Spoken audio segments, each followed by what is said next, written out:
Hype ট্রেনে চলতে চলতে আমরা কোথায় কোথায় চলে গেলাম। দিন শেষে একটা বৃষ্টি স্নাত দিনে ঝড় বৃষ্টি উপেক্ষা করে, টিকিট নেই সেই ব্যাপারগুলো সব উপেক্ষা করে আমরা দলে দলে মাঠে গেলাম। আমরা টিভি স্ক্রিনের সামনে চোখ রাখলাম। আমরা অ্যাপ ইনস্টল করে সাবস্ক্রাইব করে খেলা দেখার জন্য একেবারেই প্রস্তুতি নিয়ে বসে গেলাম। 90 মিনিটের খেলার রেজাল্ট যে কোনো কিছুই হতে পারে। বাংলাদেশ ঘরের মাটিতে সিঙ্গাপুরের কাছে 2-1 গোলে হেরে গেছে এবং সে কারণেই এশিয়ান কাপ কোয়ালিফায়ার্সের এখন যে পরিস্থিতি হয়েছে, প্রত্যেকটা দল দুটো করে খেলা খেলতে পেরেছে। হংকং এবং সিঙ্গাপুর সবার উপরে চলে গেছে, ইন্ডিয়া বাংলাদেশ নিচে পড়ে গেছে 2 ম্যাচ থেকে একটা করে পয়েন্ট পেয়ে। তো এই পরিস্থিতিতে হাইপটা কি শেষ হয়ে গেল? ফুটবল নিয়ে আলোচনা চলছে, আমি দেখেছি এখনো পর্যন্ত একটা স্পিল ওভার এফেক্ট রয়ে গেছে সেই ম্যাচটার পর। এখনো পর্যন্ত অনেকেই কথা বলছেন বাংলাদেশ আসলে কোথায় কোথায় সমস্যায় পড়লো, কি হলো, ট্যাকটিক্যাল আলোচনা হয়েছে, ইমোশনাল আলোচনা হয়েছে, কোনো কিছুরই কমতি নেই। ফিউচার লুকিং একটা অ্যাসপেক্ট থেকে বা পার্সপেক্টিভ থেকে আমরা যদি একটু তাকাই, তাহলে আমরা কি দেখবো আসলে? যারা ইন্টারন্যাশনাল ফুটবল ফলো করছেন, বাংলাদেশের নেক্সট ম্যাচটা কবে সেটা জানার চেষ্টা করছেন, তাদেরকে জানিয়ে রাখি, পরবর্তী যে ম্যাচটা হবে বাংলাদেশ জাতীয় ফুটবল দলের এশিয়ান কাপ কোয়ালিফায়ার্স এর পরবর্তী যে ম্যাচটা হবে সেটা কিন্তু অক্টোবরে গিয়ে, অক্টোবরের 9 তারিখে হংকং এর বিরুদ্ধে। তো এখন জুন মাস চলছে, জুলাই, এই আগস্ট, সেপ্টেম্বর, অক্টোবর, প্রায় 4 মাসের মতো একটা অপেক্ষা বাংলাদেশের ফ্যানদের থাকবে বাংলাদেশের পরবর্তী এশিয়ান কাপ কোয়ালিফায়ার ম্যাচ দেখার জন্য। এবং এই 4 মাসে আসলে কি হচ্ছে? হামজা চৌধুরী তিনি চলে যাবেন, অবভিয়াসলি চলেও গেছেন ইতিমধ্যে। হামজা চৌধুরী তার দল লেস্টার সিটিতে জয়েন করবেন এবং সেখানে লেস্টার যারা চ্যাম্পিয়নশিপ খেলবে তাদের কিন্তু প্রি সিজন শুরু হয়ে গেছে এবং তারা তাদের প্রথম চ্যাম্পিয়নশিপের ম্যাচটাও খেলা শুরু করবে। সো হামজা তিনি কিন্তু খেলার মধ্যেই থাকবেন লেস্টার সিটির সঙ্গে। সমিত সোমের কথা যদি বলি, তিনি কানাডায় চলে গেছেন। ক্যাভেলরি এফসির এই মুহূর্তে সিজনটা চলমান আছে, মিড সিজনে তিনি এসেছিলেন ইন্টারন্যাশনাল ব্রেকে বাংলাদেশকে রিপ্রেজেন্ট করার জন্য। সমিত সোম ম্যাচ পাবেন।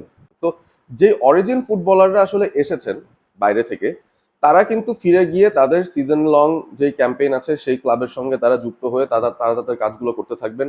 তাদের ফিটনেস, তাদের ফর্ম, তাদের ওভারঅল যে প্রস্তুতিটা সেটা কিন্তু তারা নিতে থাকতে পারবেন এবং তাদের সেখান থেকে যেহেতু মেজরিটি অফ ইনকাম তাদের আসে, ওই ক্লাব লেভেল ফোকাসটা তারা নিয়ে চলে আসতে পারবেন তাদের খেলার মধ্যে।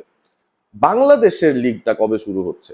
বাংলাদেশের এই লিগ যখন থেকে শুরু হচ্ছে, সেই লিগ শুরুর আগ মুহূর্তে প্রি সিজন বলে কিছু আছে কিনা, ক্লাবগুলোকে সেই ধরনের কোনো প্রস্তুতিতে আছে কিনা, বাফুফের আসলে এই 4 মাসের মধ্যে বাংলাদেশের ন্যাশনাল টিমের ফুটবলারদের ফিট ফর্মে রাখার জন্য কি কি পরিকল্পনা আছে, সেটাই কিন্তু এখন আলোচনার মূল বিষয়বস্তু হতে চলেছে।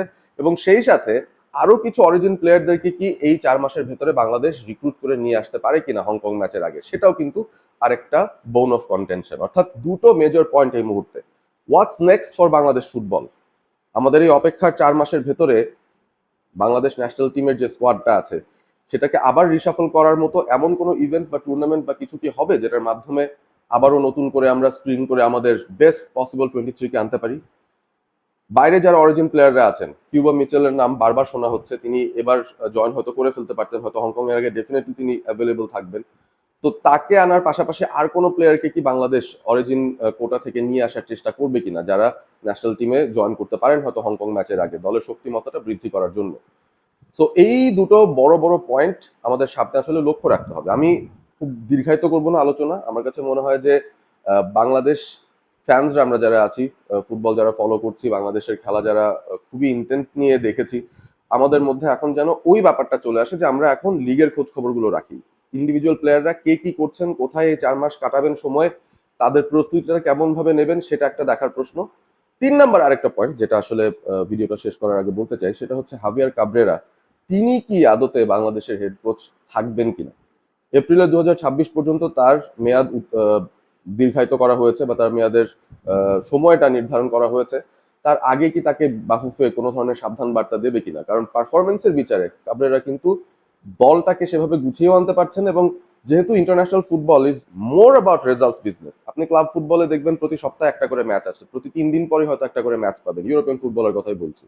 বাট যখন ইন্টারন্যাশনাল ফুটবল খেলেন সেটা সব ধরনের দলের ক্ষেত্রে ঠিক একই সিমিলার প্যাটার্নে, যে ম্যাচগুলো কিন্তু হয় ইন্টারন্যাশনাল ব্রেকগুলোতে। অর্থাৎ একটা ম্যাচ থেকে পরবর্তী match, unless it's a world cup ওরা ন্যাশনাল টিম ইভেন্ট, তাহলে কিন্তু আপনার ফ্রেন্ডলি ম্যাচ হোক যেটাই হোক, টুর্নামেন্ট হোক, 3-4 মাস পর পর কিছু ম্যাচ আপনি খেলার সুযোগ পাবেন। তো সেই জায়গাটার মধ্যে আপনার প্রস্তুতি নিতে হলে আপনার কিন্তু অনেক বেশি রেজাল্টস ওরিয়েন্টেড হতে হবে। আপনি শুধুমাত্র প্রসেস নিয়ে চিন্তা করছেন, একটু একটু করে টিমকে বিল্ড আপ করবো, সেভাবে চিন্তা করারও স্কোপ নাই। কারণ এই উইন্ডোতে যেই প্লেয়ারগুলোকে পেয়েছেন কোনো নিশ্চয়তা নাই যে 3 মাস পরেও সেই প্লেয়ারগুলোকেই পাবেন। হয়তো নতুন কিছু প্লেয়ার যুক্ত হবেন ফর্মের ভিত্তিতে, হয়তো নতুন কিছু প্লেয়ার বাইরে থেকে আসবেন। তো কোচকে অনেক ডাইনামিক হতে হয় এবং তার মেইন ফোকাসটাই থাকতে হয় রেজাল্ট পাওয়ার ক্ষেত্রে। তো হাভিয়ার কাবরেরা তিনি যতই অনেক কিছু বলুক না কেন, রেজাল্ট যদি তিনি না দিতে পারেন সেই ক্ষেত্রে কিন্তু তার জন্য এটাকে একটা ব্যর্থতাই ধরে নিতে হবে। এবং বাফুফের এটা নিয়েও চিন্তা করতে হবে যে আসলে খেলোয়াড়দেরকে নিয়ে আসা থেকে শুরু করে কারেন্ট যে স্কোয়াডের খেলোয়াড়রা আছে তাদেরকে প্রস্তুতি নেওয়ার সুযোগ তৈরি করে দেওয়ার পাশাপাশি বাংলাদেশের ম্যানেজমেন্টের যে পজিশনটা, হেড কোচ কিংবা তার টেকনিক্যাল স্টাফের যে পজিশনগুলো, সেগুলো নিয়ে কি একটু রিশাফল করার চিন্তা ভাবনা করা যায় কিনা। কারণ সময় কিন্তু আছে, 4টা মাস কিন্তু কম সময়ে নয়। এবং আলটিমেটলি বাংলাদেশ টিম একটা ক্যাম্প করে প্রস্তুতি নেওয়ার সুযোগই পাবে হয়তো সেই যখন উইন্ডোটা শুরু হবে তার 1-1.5 সপ্তাহ বা ইভেন 1 মাস আগে হতে পারে, যদি তখন অফ সিজন থাকে। বাট ততদিনে আমার মনে হয় প্রিমিয়ার লিগের সিজনটা শুরু হয়ে যাওয়ার কথা। কিছু ম্যাচ হয়তো খেলার সুযোগ বাংলাদেশের প্লেয়াররা পেয়ে যাবেন তাদের ক্লাব দলের হয়ে। দেখা যাক শেষ পর্যন্ত এই 4 মাসে আমরা এই হাইপ ট্রেনে চড়তে চড়তে আগামী ম্যাচ পর্যন্ত আসলে কি কি প্রোগ্রেস দেখতে পারি বাংলাদেশের ফুটবলে। যখন নেক্সট তাদের র্যাঙ্কিংসটা ছাপাবে সেখানে ডেফিনেটলি বাংলাদেশের পজিশনটা একটু নিচের দিকে চলে যাবে, বিকজ তারা সিঙ্গাপুরের সঙ্গে হেরেছে।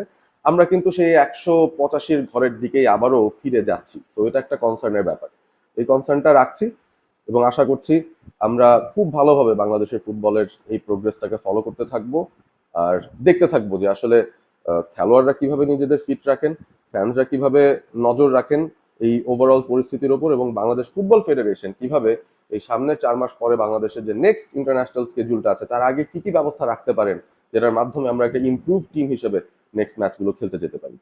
আপনারা রয়েছেন অল স্পোর্ট এবিপির সঙ্গে, সাথে থাকবেন, ভালো থাকবেন সবাই।